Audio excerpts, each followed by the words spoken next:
Tesla S. Yep. So who are you? My name is Sahas Katta, and I'm the founder of Pepperdeck, and I'm here to show off a little hack I made on the weekend. Yay! And you're wearing Google Glass. Yes, I am. So the hack is you built the Tesla app, right? Correct. It's called Glass Tesla, and got up on the screen right here. And it's an app for Google Glass that lets you control your Tesla Model S. Cool. And we're here with Rocky. What's up, Rocky? What's up, And who are you? I'm Sandcat. I'm Sauce's brother. Yeah. I'm out right here. We're going for a ride in Half Moon Bay because it's a stunning, beautiful day here. So you got to tell me where to go. I'm not too familiar with the area. Let's go back out the gate. Sure. Yeah. Just don't hit my car. Loser BMW car. Go the other way. Other way. There you go. Yep. Yep.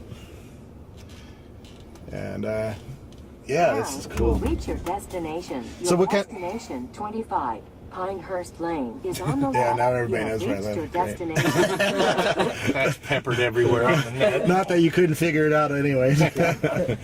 And we got 2 GoPro cameras up on the hood, so we'll see if we can get those shook off, which will cause us problems. So what does the Glass app let you do? So it's got 2 aspects to it right now. One is viewing information, and the other is actually interacting with the car. Yep. So I'll talk about the first part of it, which is the viewing aspect. And do you want me to take a left or Yeah, right? right, sorry. Right, okay. So viewing, one of the things EV owners need to do is see how much power is in their car. So naturally, we let you see that. We let you see how many miles of range you're going to get, the percentage of battery in there, how much longer until your car completes charging, the voltage and the amps of power going into your car at any moment. Yeah. Those are a couple of the neat things you can take a look at. You can also see where your car is on a map, which is pretty neat. So if you ever forget where to park, it shows you the address as well as a pinpoint on the Google Maps. And then as for the car's actual secure state, will it be able to tell, like there's a graphic so you can actually see which door is open. Yep. So either the trunk pops open in the graphic if it's open, and same applies to each of the 4 doors and the front trunk as well. So that's a pretty neat little function we put in. And the last thing you can view right now is climate. So you can actually view the car's interior temperature at any given time as well as the exterior. Is there any way to control that? Yep, absolutely. So all these parts that I just mentioned in terms of viewable information are all fully controllable. So it's a little warm in the back. Could you turn it up? So right now, that's one of the restrictions that Tesla does. Even if I were to send a command to this car while I'm driving, it's not going to let me. There's only a couple things like the sunroof that would work. Okay. So I can give that a shot as well. Cool. Actually, I'm not sure if I'm connected, so I'll take a look real quick. Okay, so yeah, it looks like I'm connected, so I can give that a shot. So I can try the sunroof, for instance. See, right, sunroof. Okay, just press it. Yep. And we'll pull over in a little while. Yeah. Actually, let's take a little drive and then sunroof pull just over. up. Yeah, that's cool. Yeah. And let's pull over, and then you'll be able to demo absolutely. it a little bit better for me. But that's cool. Thanks. Close that sunroof. All right, now we're finally connected. Yeah. Back in Half Moon Bay. So what you're looking at over there is the lock screen, or the start screen of the app. Yeah. And you can tap into it, and you get to your first card. And over here, you can actually see how much mileage you have on your battery at the moment. And you'll also be able to see how much longer it will take to finish charging if you're plugged in, or how much voltage and speed that your car is charging at.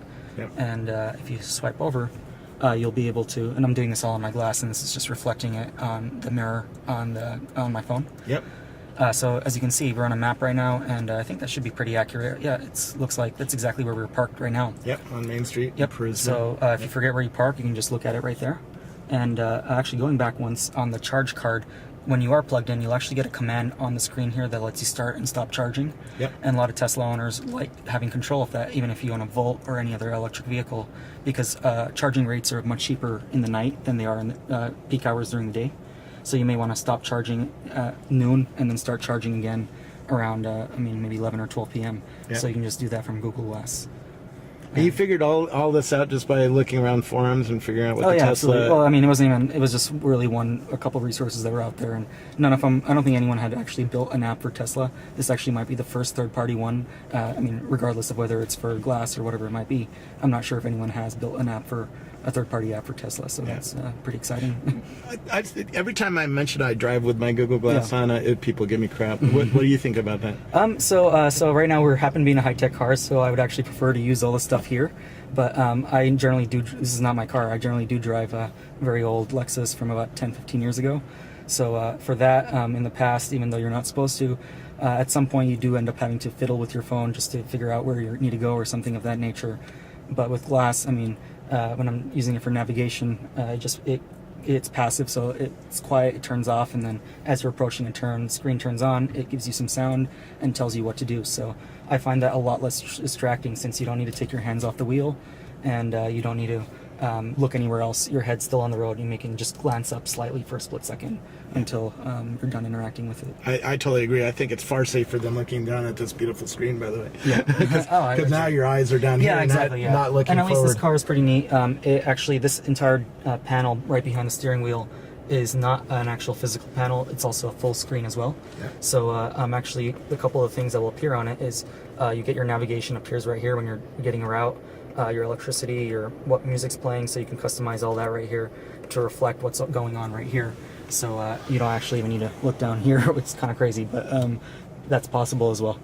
Yeah, it's pretty cool. Yeah. How are you gonna make any money with this app, or are you just so I mean, after I realized, I think in the last I think it's been less than 24 hours, maybe about 15 or something hours since I launched the app.